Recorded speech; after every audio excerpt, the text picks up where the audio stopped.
So, hello, I'm William Brandon, and today I'm going to talk about something which, unlike maybe some of these other talks, is something that's very much within the realm of our everyday experience, and that's mirrors. Now, since kindergarten, or maybe even earlier for some of us, I think we've all seen that if you have a picture like this lovely bird here, and you look at its reflection in a mirror. Can you all see that? Okay. You look at its reflection in the mirror. The bird was facing to the right before, and now it's facing to the left. And likewise, the text is reversed left to right. But the bird isn't flipped top to bottom. And in mathematical terms, if we say that the left to right direction is the x-axis and the top to bottom direction is the y-axis, we see that mirrors tend to flip things only in the x-axis. And what's weird about this is that we wouldn't expect there to be anything special about the x-axis.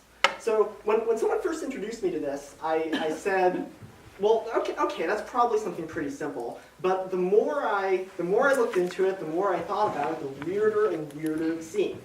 And the journey that I hope to bring you on today is a journey that I really enjoyed myself, which is bringing you all the way down into the rabbit hole of weirdness for why mirrors do what they do, and then back out again, hopefully to at least some kind of clarity. And I say it's a rabbit hole, but it's just as much a journey through a looking glass. So on the one hand, I hope to show you a little bit of insight into how mirrors work, but more generally, what I like about this is that the eventual answer surprised me because it shows how math can not just teach us about the world, it can also teach us about ourselves. And you'll see exactly what that means as this unfolds.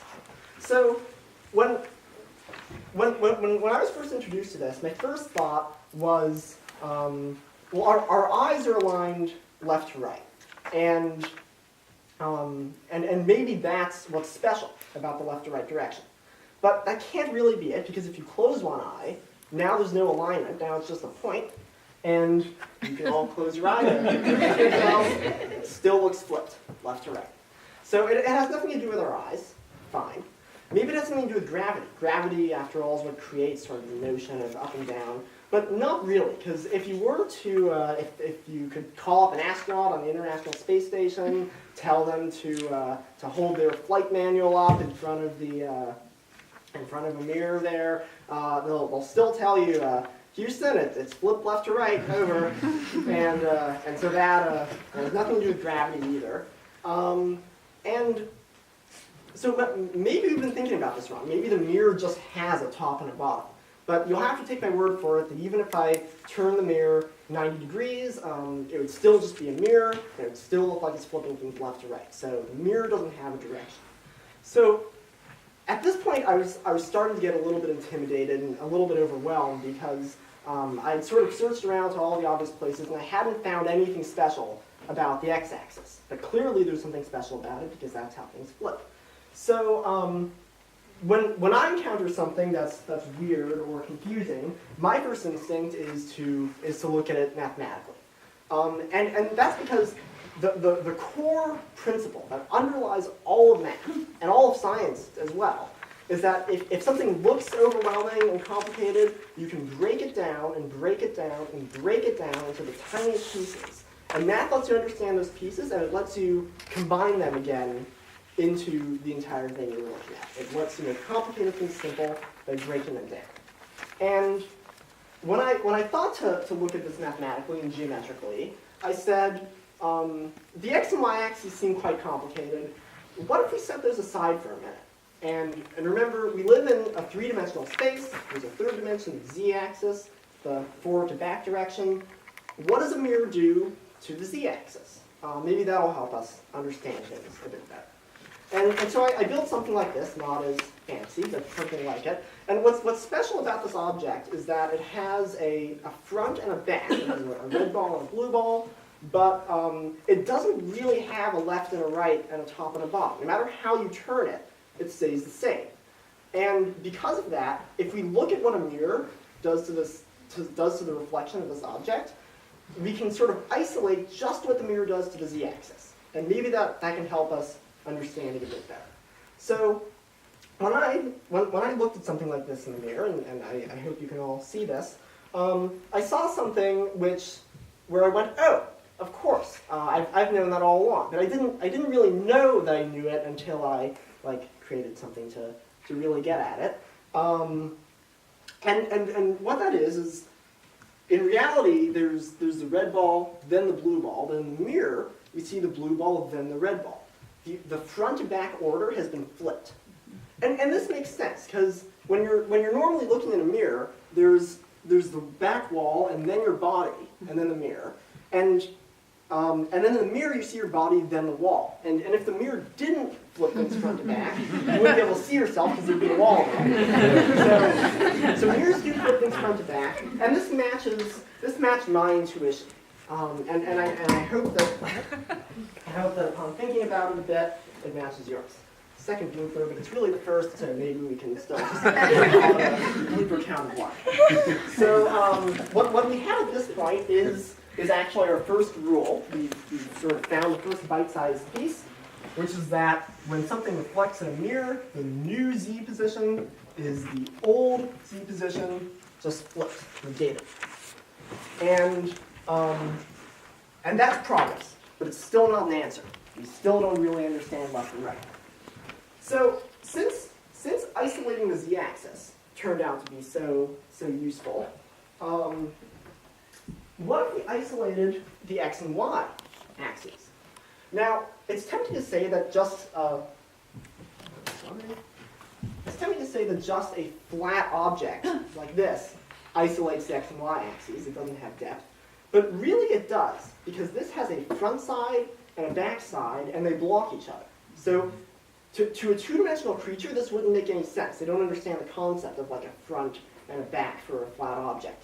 To get something really two-dimensional, get something that really doesn't have a z-axis, we need something which doesn't really have a front and a back side that'll block each other. So we take something transparent and something that looks the same on both sides. It doesn't really have two sides.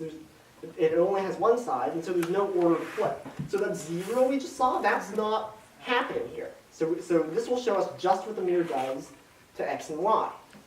So I scribbled a shape on a candy wrapper or something, just anything transparent, and I held it up in front of my bathroom mirror, and what I saw really freaked me out. I don't know if it freaks you out too, but the text in that mirror isn't flipped. You can read it. And the bird is still facing the same direction. The mirror hasn't touched this at all. It looks exactly the same. And this is, at least for me, it's totally outside the realm of ordinary experience. I've never seen text I could read in a mirror before. But nonetheless, the evidence is here. This is how we know what we know. We can fill in our remaining two rules now. The transparency shows that the x-coordinate is the same, and the y-coordinate is the same when you stick things in a mirror. The only thing that flips is the z-coordinate, and we've just conclusively shown that. And if you're not convinced of this, if this seems weird, if you're ever working at Pixar, some animation company, and your boss says, I need a mirror, program me a mirror. Plug these equations into the program. I've tried it. It looks perfect. It looks exactly like a mirror. If you put the minus sign anywhere else, or if you add a minus sign, it'll look totally wrong and you'll get fired. These are the equations. You can test it to convince yourself. But just because we have the rules of how mirrors work does not mean that we understand how mirrors work at all yet. The original question, at least to me, was still quite a mystery. And this happens to me quite a bit in math, where you have the equations and you say, okay, fine, I can run the numbers, but do you understand it intuitively? And for me, at this point, the answer was no.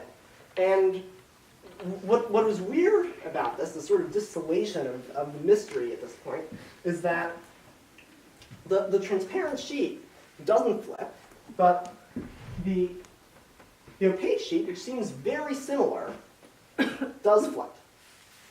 But what I realized is that with a transparent sheet, you can just hold it up and you can see it directly without turning it.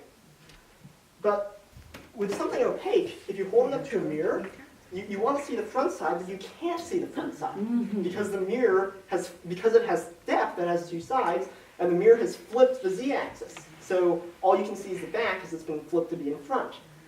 If you want to see the front, and of course we always want to see the front, you have to turn it. But which way did we turn it? We turned it left to right. So the mirror's not flipping it left to right. The mirror's flipping it front to back, but you're turning it left to right in your hands so that you can see it. And the only reason that we do it left to right and that we don't do it top to bottom is that it's just what feels natural to us. There's nothing stopping us from turning it top to bottom. And when I did that, that actually blew my mind a little bit as well. because the bird is still facing to the right, and the text is still left to right. It's just everything's upside down. So the mirror doesn't care which way you flip things. You can flip things however, and get whatever direction flip you want in the mirror, but you have to flip it some way, otherwise all you'll see is the back, because mirrors flip things front to back. So this already satisfied a lot of my curiosity. This answered the puzzle for me, mostly. But there's still one question nagging at me, which is, normally when we're looking in mirrors, we're not like holding up book covers or anything that we can hold in our hands. We're looking at ourselves. We're looking at our own face.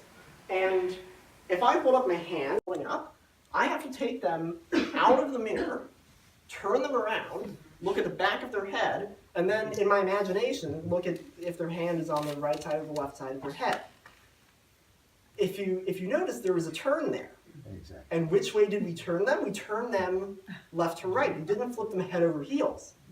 And that's why it's a left to right flip. Once again, it's just an artifact of our psychology. It has nothing to do with the mirror itself. It's just the way we think about it. It's just what comes naturally to us. So the flip's happening in your imagination. And one last thing, one thing that's sort of like your face, but not exactly, is the text on your shirt. When you're looking in a mirror, the text on your shirt looks reversed. But if you could sort of teleport behind yourself, you wouldn't be able to see the text on your shirt unless you had X-ray vision and could see through. But if you had X-ray vision, the text on my shirt actually would be reversed. It would be flipped. The mirror gives you X-ray vision. The mirror lets you see through to the other side because it has that rule where it does a flip in the front to back direction, a flip in the z-axis. So after I went through this and after I figured all this out, I was excited because I finally had like an answer to this puzzle that had been really kind of bothering me, and it was very satisfying in that way, and that was great. And I hope that feels satisfying to all of you as well. But more importantly, what I was really struck by and what I was really excited by is that this was the first time in my entire life that I had set out to understand something mathematically, and I hadn't learned something about like optics or physics or geometry. I learned something about psychology. I learned something about people, and I think the more I think about it, the more I realize that math is a really powerful tool. When things are weird, when things seem weird at least, sometimes it's not the world that's weird, it's our brains that are weird. And math lets us figure that out too. It lets us see it lets us distinguish the objective truth of things, like the z-flip, from things that are just in our imagination, like the left to right flip. Math lets us know what we know and know what we just think we know, but that's not really true. It's just imaginary. So the next time someone tells you just offhand, as though it's common knowledge, that mirrors flip things left to right, tell them, no, mirrors flip things front to back. You flip things left to right. Thank you.